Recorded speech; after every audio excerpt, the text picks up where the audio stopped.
जोहार मेरे भाइयों एवं बहनों, धमाका क्लासेस इंटरटेनमेंट में आप सभी का फिर से स्वागत है। मैं आज आप लोगों के लिए छाहर कहानी संग्रह का पहला कहानी छाहर को लेकर आए हैं। इसके रचयिता कौन है? इसके रचयिता है चित्तरंजन महतो। इसका उपनाम है चित्रा। इसका जन्म 6 जनवरी 1946 ईस्वी में हुआ है। इस कहानी में संगत से गुण आवत है, संगत से गुण जात को चरितार्थ किया गया है। तो चलिए हम लोग सबसे पहले छाहर का अर्थ समझते हैं, इसके पात्र को समझते हैं।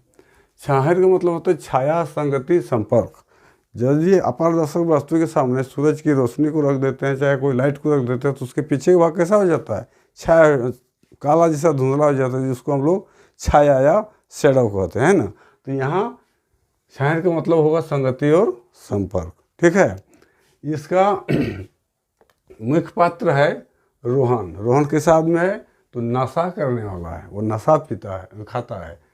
और मोहन किस आदमी है? तो मोहन है रोहन का गोतिया है, यह नशा वगैरह कुछ नहीं करता है। अन्य पात्र में है सूर्य नारायण चौधरी। सूर्य नारायण चौधरी क्या है? वो जमींदार है। इसके बाप का नाम है बिरजू चौधरी। दूसरा है देव नारायण चौधरी। देव नारायण चौधरी कैसा व्यक्ति है? तो सीधा साधा है, सिंपल एकदम है, और यह शिक्षक है। ये क्या है? गुरुजी है। और तीसरा है छगन साव। छगन साव एक है साव मानी चाय पकौड़ी वगैरह का ये दुकान इसको चलता है। ठीक है। तो कहानी का सार को हम लोग शुरू करते हैं। रोहन और मोहन क्या है? दोनों एक गोतिया है। गोतिया किसको कहते हैं? एक ही पूर्वज में जो जन्म लेता है वो सबको हम लोग गोतिया कहते हैं। जैसे चाचा, जेठा, चचेरा, भतीजा, ये सब क्या हो गया? सब वंशज, एक ही वंशज का हुआ, इसको हम लोग गोतिया कहते हैं। तो रोहन जो है, इस कहानी का शुरुआत यहीं से होता है। संगत से गुण आत है, संगत से गुण जात। यानी जैसा भी व्यक्ति के साथ आप रहोगे, यदि अच्छे व्यक्ति के साथ रहोगे तो अच्छा ही बनोगे, और यदि बुरा व्यक्ति के साथ रहते हो तो बुरा ही तुम्हारा संगत हो जाएगा, यानी तुम बुरा ही आदमी बन सकता है, अच्छा आदमी कभी नहीं बन सकता है। ये इस कहानी का मुख्य है। इसी कहावत को चित्रा जी चरितार्थ करके अपने कहानी में दिखाया है। तो चलिए हम लोग देखते हैं कि चित्रा जी किस प्रकार इस कहानी को चरितार्थ अपने कहानी में किया है। यदि मेरे चैनल में नहीं है तो चैनल को सब्सक्राइब करें और लाइक करें और ज़्यादा से ज़्यादा शेयर करें, तो बेल बटन को दबाना ना भूलें ताकि अगला नोटिफिकेशन आपको मिल सके। चलिए अब हम लोग कहानी को स्टार्ट करते हैं। रोहन और सोहन क्या है? मजदूर थे दोनों। रोहन और सोहन क्या था? दिहाड़ी मजदूर, जो रोज़ काम करता है उसको हम लोग कहते हैं दिहाड़ी मजदूर। तो रोहन और सोहन दोनों दिहाड़ी मजदूर है ना। रोहन का स्थिति मोहन की स्थिति से अच्छा रहता है। पहले क्या होता है? रोहन का स्थिति जो है मोहन की अपेक्षा अच्छा रहता है। और रोहन जो है, इसका आना जाना सूरज नारायण चौधरी के घर में होता है। ये उसका उठन बैठन क्या होता है? सूरज नारायण चौधरी। सूरज नारायण चौधरी एक क्या है? नशीला आदमी है, नशा करने वाला है, ऐश मौज करने वाला है, शराब पीने वाला आदमी है। चूँकि रोहन इसके घर में हमेशा आता जाता है, इसलिए इसको भी ये बुरा लत लग जाता है। यानी रोहन भी जो छगन साहब है उसके यहाँ चाय पकौड़ी खाता है, शराब पीता है और मौज मस्ती में रहता है। स्थिति क्या होता है? इसका रोहन का धीरे धीरे स्थिति खराब होने लगता है।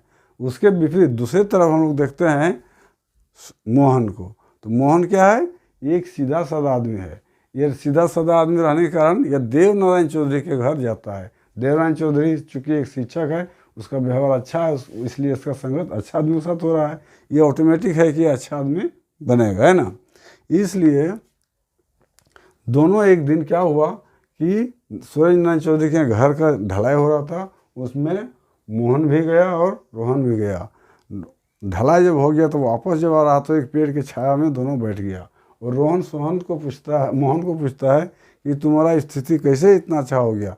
क्योंकि मोहन जो है मजदूरी करने के साथ साथ अपने बाल बच्चा को पढ़ा भी रहा है, उन्हें अच्छा संस्कार इसको उस परिवार को मिल रहा है, इसलिए इसका स्थिति सुधर जाता है। जबकि रोहन जो है वो बुरी लत पड़ने के कारण, चाय पकौड़ी और शराब पीने के कारण वह बिगड़ जाता है, उसकी स्थिति खराब हो जाता है। तो इस पेड़ की छाया के पास बैठा जो रहता है बोलता है कि बताओ मोहन, तुम्हारा स्थिति कैसे इतना अच्छा है? तुम भी मजदूरी करते हो, मैं भी मजदूरी करता हूँ, लेकिन आप का स्थिति अच्छा है, आप बाल बच्चे को पढ़ा रहे हैं और मेरा बाल बच्चा भी नहीं पढ़ रहा है। तब क्या करता है मोहन रोहन को अपने गुरु, उसके गुरु कौन था, तो देवनारायण चौधरी के घर ले जाता है और इसको मैंने देवनारायण चौधरी समझाने लगता है, इसके बारे में बताया जाता है रोहन के बारे में मोहन कि ये ऐसे ऐसे करता है। तब मास्टर जी है ये करता है कि ये सब बुरी लत है, इस सब आदत को शराब पीना छोड़ दो, है ना, और अपने बाल बच्चा को पढ़ाओ। तब धीरे धीरे क्या होता है मोहन का स्थिति भी सुधर जाता है और दोनों आपस में मिल के रहने लगता है और दोनों की स्थिति अच्छा हो जाता है। इसलिए कहा गया है कि आदमी को हमेशा अच्छे संगति वाले के साथ ही रहना चाहिए, बैठन उठन करना चाहिए, ताकि तुम्हारा भी भविष्य उस अच्छे व्यक्ति की तरह हो जाए। इस कहानी के सार मुख्य इतना ही। कहानी छोटा सा है, इसको याद रखने के लिए इस तस्वीर को यदि दिमाग में बैठा लेते हैं तो बहुत आसानी से कहानी याद हो जाएगा। इसमें मुख्य पात्र को याद रखना है, कौन लिखा है, यही सब ज़्यादा इम्पोर्टेंट रहता है। आज इतना ही रहेगा, अगले दिन में दूसरा शिष्ट कहानी को लेकर आएंगे। हम लोगों को 4 ही शिष्ट कहानी पढ़ना है। क्या है, छाहर एक हो गया, दूसरा में हो गया बोनेगलौर, तीसरा में हो गया हम जियब कैसे, और चौथा में है नवा जमींदार। तो आज इतना ही रहेगा, तब तक के लिए इजाज़त दीजिए। जय हिंद, जय भारत।